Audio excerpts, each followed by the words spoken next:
Hi there, this is Kingsley. Welcome you all to yet another video of stock analysis for long-term holding. In this video, we are going to discuss about the company called CDSL and their stock analysis. First, let's understand their company profile. The CDSL stands for Central Depository Service Limited. This CDSL is the one which governs all our demat accounts in India. The main intent for this governance is to keep our data secured from the brokerage firms and avoid unauthorized transactions. This would not be applicable for any day traders in NSE and BSE. It's specifically applicable for short-term and long-term holders who buys and sells the stocks via any demat account.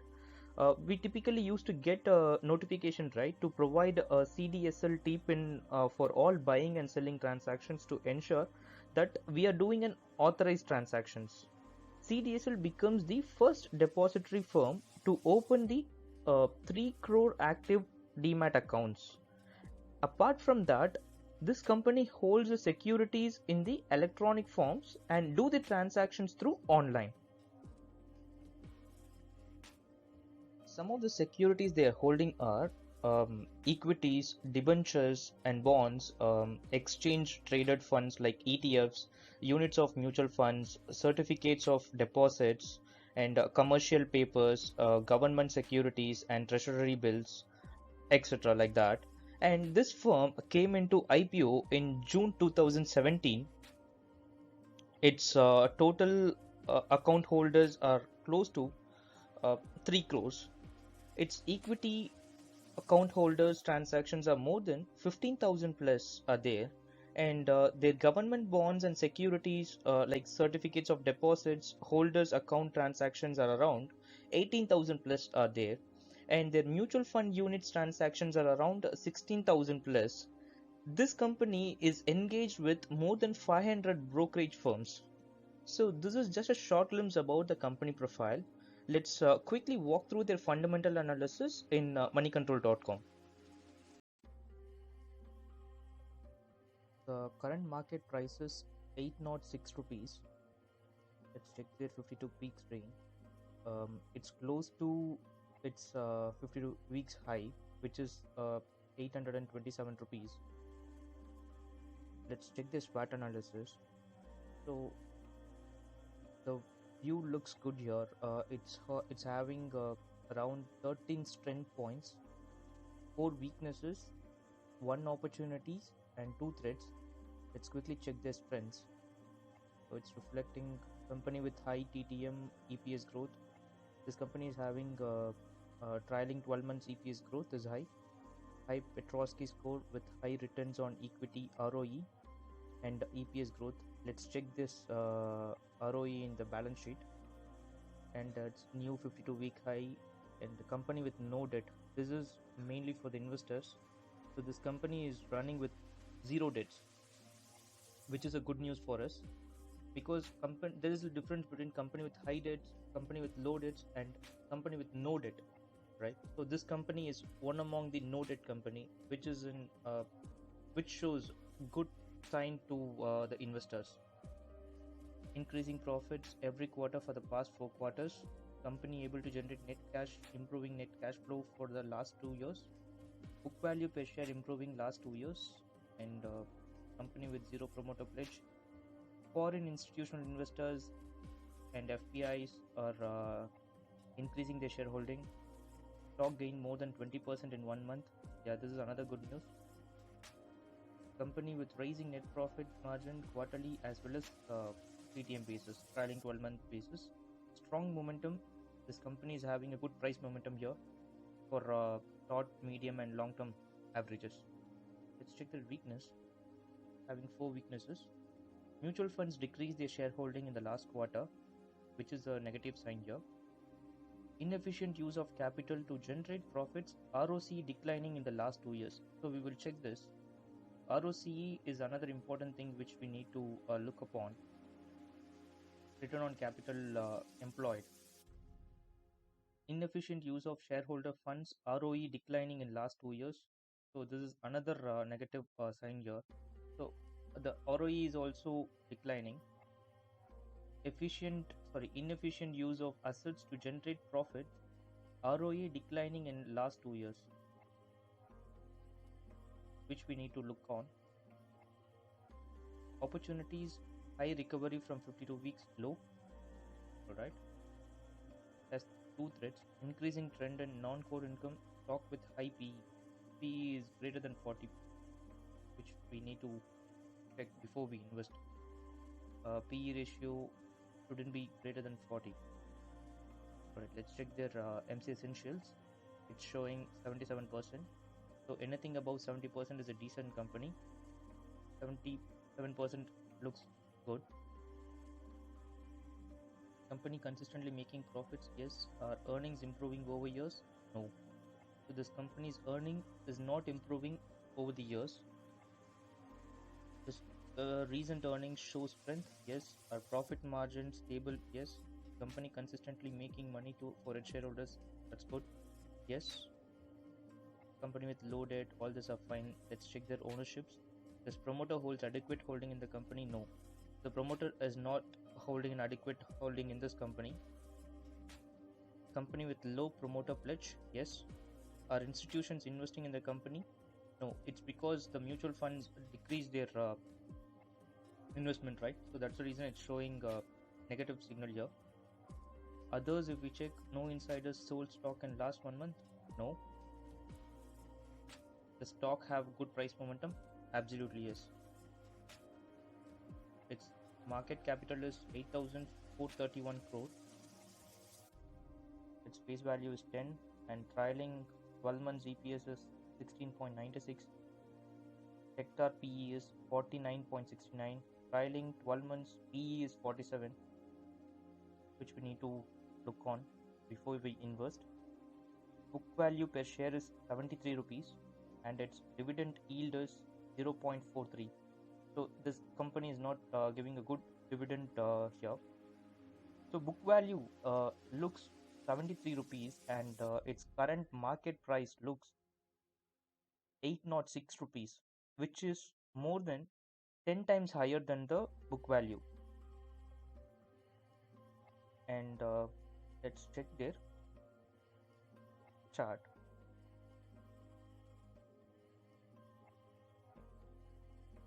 Let me check their 1 year profit and loss. How this is going the last 1 year is. So I'm just checking in 13th May 2020, it was selling around 200 to 230 rupees, and now its price is 820 rupees. Within a year, it gave a return of close to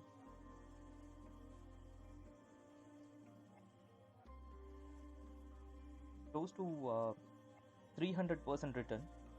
Sorry, more than 300% return, share price wise. Let's check their 5 years chart. And this company, they came into IPO in 2017, June 2017 only, right? So it's showing in June 2017 they have a good price momentum of around 500 rupees and all, close to 500. And then there was a dip in August 2017. It was selling around 304 rupees, and again now it's growing and it's around 806 rupees. It's really growing. This indicates this company is growing well. And let's check their Petrosky score. It's indicating 7. As I always say, anything between 7 to 9 Petrosky score is a which indicates a strong financials. That company is holding a excellent financials. So 7 is a good rating here as per Petrosky score, and its 3 years CAGR growth also looks good. 15% on the revenue side, and net profit is 7.4%. Operating profit is 3.9%. Right? Check their balance sheet. So, just going with overview. I'm going with annual report, not with the quarterly report. So it's annual report. First, let me check the revenue. The revenue looks good. Uh, the last 5 years, they're growing really well. Revenue wise, in before 5 years, it was around 122 crores in 2016, and now it's 225 crore revenue they're making, which looks good. Let's check the net profit. Net profit wise, there is a slight fluctuating on the net profit side. 2016 it was 91 crore, and 17 there was a dip of 86 crore, and again there was a high in 2018. It's 103 crore, and in 2019 they made around 114 crore, and again in 2020 there was a dip of 106 crore. The net profit declined actually, and their EPS is also, there is a fluctuation on the EPS side. In 2016 it's 8.71%, and there's no difference between 16 and 17, just 8.21.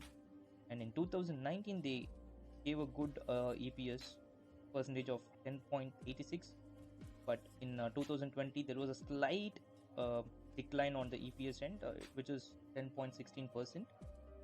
Their book value per share is also yearly, it's gradually increasing.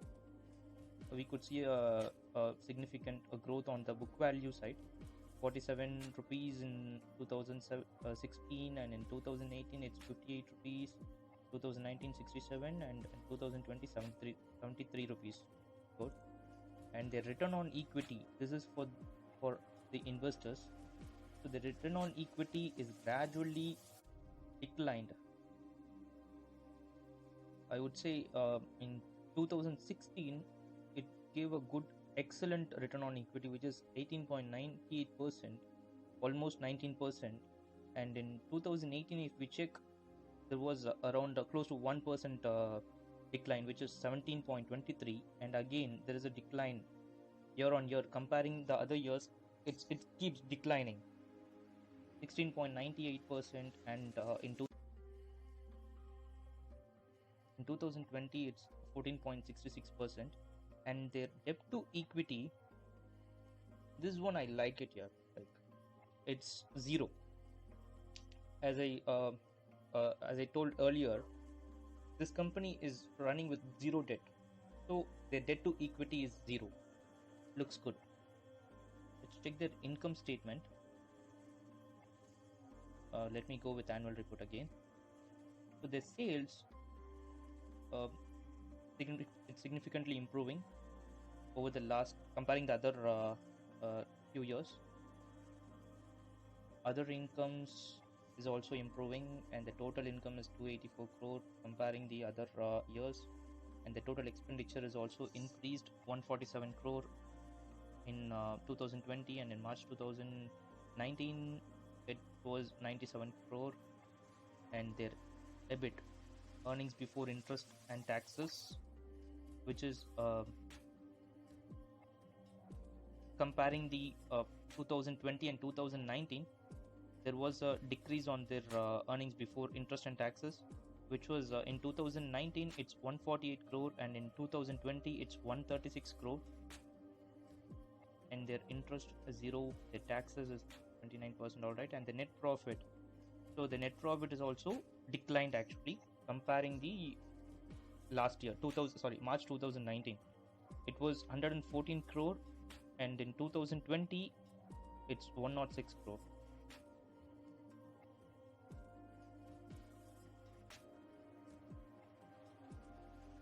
That's the income statement. Take their balance sheet. All right. Their current liabilities is 93 crores. Reserves and surpluses is also improving actually. Share capital is going with year on yearly basis only. Share capital same.